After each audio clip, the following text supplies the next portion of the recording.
Assalamualaikum warahmatullahi wabarakatuh. Saya Suminar dan Silpa Duyanti akan menyampaikan hasil diskusi teori evolusi kelompok kami yang disusun oleh Alia Ajahariana Putri, Dia Siska Damayanti, Karunia, Silpa Duyanti, Suminar dari kelas 12 MIPA 2. Apa sih teori evolusi itu? Teori evolusi merupakan sebuah teori yang membahas mengenai perubahan atau perkembangan makhluk hidup. Asal-usulnya, keterkaitan genetiknya antara satu makhluk hidup dengan yang lainnya. Dalam teori ini, perubahan atau perkembangan makhluk hidup terjadi karena kombinasi 3 proses utama, yaitu variasi, reproduksi, dan seleksi alam. Pada proses reproduksi dan variasi, singkatnya, ketika makhluk hidup bereproduksi, keturunannya akan memiliki sifat-sifat baru, bisa lebih umum atau lebih langka dari generasi sebelumnya. Sifat-sifat tersebut bisa terjadi karena mutasi gen atau transfer gen antar populasi atau antar spesies. Teori evolusi juga menyebutkan bahwa evolusi terjadi karena proses seleksi alam. Dalam seleksi alam ini, sifat yang merugikan bagi makhluk hidup akan semakin berkurang, sementara sifat yang menguntungkan akan memiliki peluang besar untuk bertahan hidup dan bereproduksi. Jadi, makhluk hidup bereproduksi dan menghasilkan variasi baru. Variasi baru itu, jika menguntungkan, akan memiliki peluang besar untuk bertahan, sedangkan jika merugikan, variasi itu akan menyusut dan menghilang. Sehingga akan ada lebih banyak makhluk hidup pada generasi selanjutnya yang mewarisi sifat menguntungkan tersebut. Puncak dari proses evolusi biasanya ditandai dengan munculnya spesies baru. Berdasarkan sejarah, proses evolusi itulah yang mengakibatkan munculnya banyak spesies makhluk hidup di dunia ini. Semua makhluk hidup memiliki spesies yang berbeda-beda dan perbedaan tersebut bisa menjadi bukti bahwa teori evolusi memang benar-benar terjadi di alam. Teori evolusi menurut para ahli.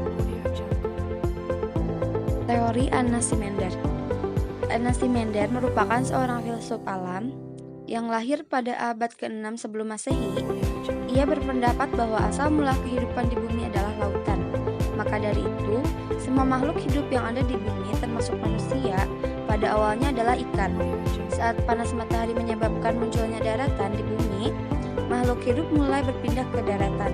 Menurutnya, hal itu membuat terjadinya evolusi makhluk hidup dari ikan menjadi berbagai makhluk hidup darat, termasuk manusia. Teori George Louis Leclerc.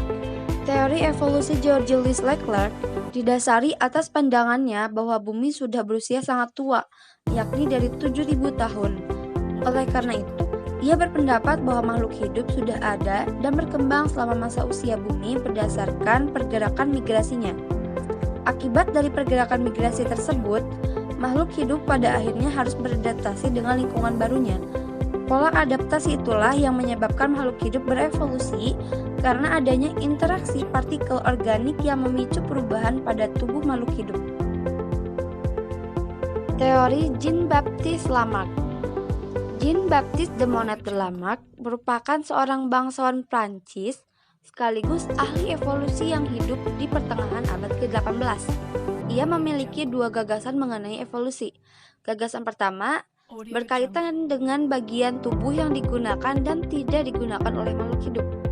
Melalui gagasannya ini, ia menganggap bahwa bagian tubuh yang terus-menerus dipakai makhluk hidup dalam menghadapi lingkungan tertentu akan menjadi lebih besar dan lebih kuat dibandingkan anggota tubuh yang jarang digunakan.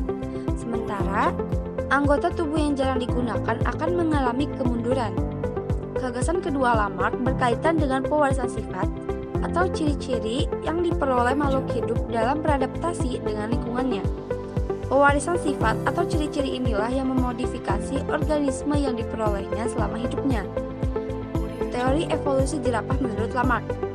Lamarck berpendapat bahwa nenek moyang jerapah adalah jerapah leher pendek. Tetapi karena lehernya terus-menerus menjulur untuk mendapatkan daun di pohon yang tinggi, leher leher jerapah mulai menjadi panjang. Leher panjang inilah yang diwariskan ke semua keturunannya. Teori Charles Robert Darwin. Darwin adalah seorang tokoh biologi dan naturalis Inggris terkenal yang lahir pada awal abad ke-19. Ia berpendapat bahwa evolusi terjadi melalui proses seleksi alam. Hanya makhluk hidup yang dapat menyesuaikan diri dengan alam yang dapat bertahan hidup.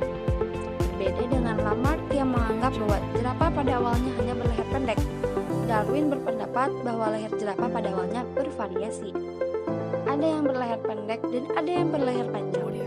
Lewat proses seleksi alam, jerapah berleher pendek akhirnya punah dan hanya jerapah berleher panjanglah yang berhasil bertahan hidup dan bereproduksi hingga saat ini. Sekian materi yang kami sampaikan. Terima kasih. Wassalamualaikum warahmatullahi wabarakatuh.